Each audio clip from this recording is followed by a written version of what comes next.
안녕하세요. 알아두면 쓸모있는 남성지식 알쓸남식 유로박입니다.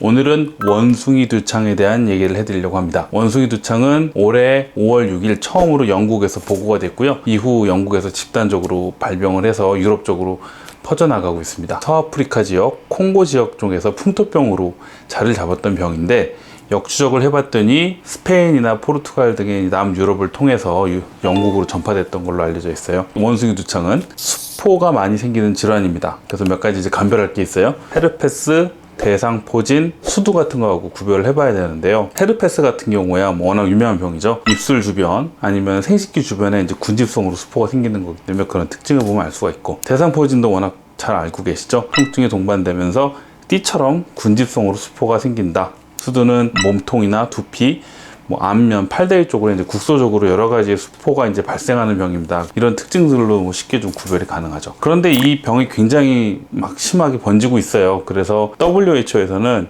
올해 7월 23일 날 국제적 공중보건 비상사태를 선언을 했습니다. 이거는 이제 WHO에서 내릴 수 있는 최고 단계의 공중보건 비상단계라고 하네요. 하지만 일부에서는 그렇게까지 심각하게 받아들일 질환은 아니다라고 주장을 하고 있다고 합니다. 그래서 이제 그런 이유를 이제 몇 가지 말씀드릴게요. 첫 번째로 원숭이 두창은 DNA 바이러스라고 합니다. 바이러스 여러 가지 특징이 있겠지만 일단 DNA 바이러스냐 RNA 바이러스냐를 일단 구분을 한다고 합니다. RNA 바이러스는 코로나가 대표적인데, DNA는 모든 생명체의 가장 핵심적인 유전자 정보잖아요. RNA는 그 DNA 정보를 읽어서 세포의 다른 부위로 전달해주는 역할을 하거든요. 그래서 DNA는 거의 변형이 없지만 RNA는 계속 변화가 일어납니다. 백신을 만들려고 해도 새로운 변이가 나타나면 또 효과가 없고, 한 번 걸렸다는 사람이 또 걸리기도 하고, 이런 문제들이 계속되면서 계속 끊임없이 번져나가잖아요. 그런데 원숭이 두창은 DNA 바이러스이기 때문에 DNA 형태가 잘 변하지 않는다.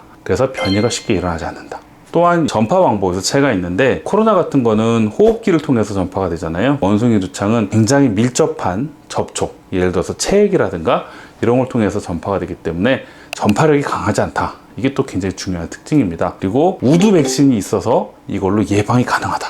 이게 무슨 말이냐면, 우두 천연두랑 같은 종류의 바이러스거든요.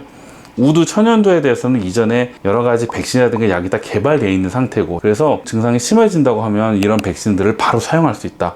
심지어 우리나라에서도 이 천연두에 대한 백신을 다 구비를 하고 있고, 먹는 약도 다 준비가 되어 있다고 합니다. 또 한 가지 특징은 이게 잠복기가 좀 짧은 편이에요. 짧으면 5일, 길면 한 3주까지도 갈 수 있다고 하는데, 잠복기 자체가 짧으면서 아주 특징적인 피부 증상이 나타나기 때문에 쉽게 진단이 가능하죠. 정밀 검사를 하기 전에도 그런 수포 질환들의 특징을 가지고 구분해서 금방 의심을 하고 치료가 될 수 있기 때문에 코로나만큼 위험한 질환은 아닐 거라고 생각을 하고 있습니다. 그 다음에 우리가 이제 이 질환에 대해서 더 관심을 가져야 될 내용들은 동성애자와 관계되는 내용이었어요. WHO 담당자는 뭐라고 얘기를 했냐면, 원숭이 두창 환자의 99%가 남성이며 이들 가운데 최소 95%는 남성과 성관계를 가진 남성이다. 결국 이제 남성 동성애자 아니면 양성애자라는 뜻이죠. 바이러스 특징이 혈액이나 정액에서 검출되진 않는다고 합니다.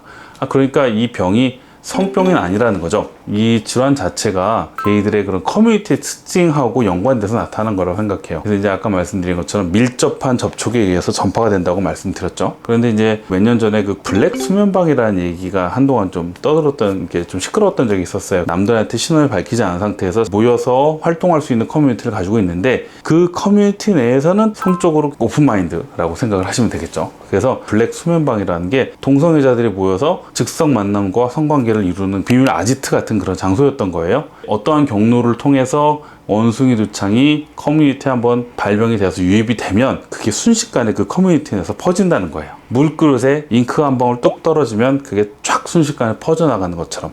그래서 그런 특징들 때문에 더 빨리 퍼졌고 동성애자들 커뮤니티 위주로 번져나간 거다라는 거고, 동성애자한테만 걸리는 병의 특징을 가지고 있는 건 아니다. 아까 말씀드린 대로 밀접 접촉이기 때문에 그런 편견에 대해서는 가질 필요는 없는 것 같고요. 다른 코로나처럼 그렇게 쉽게 퍼지고 큰 문제를 일으킬 가능성은 없다. 걱정하지 않으셔도 될 것 같습니다. 오늘 여기까지입니다. 시청해주셔서 감사합니다.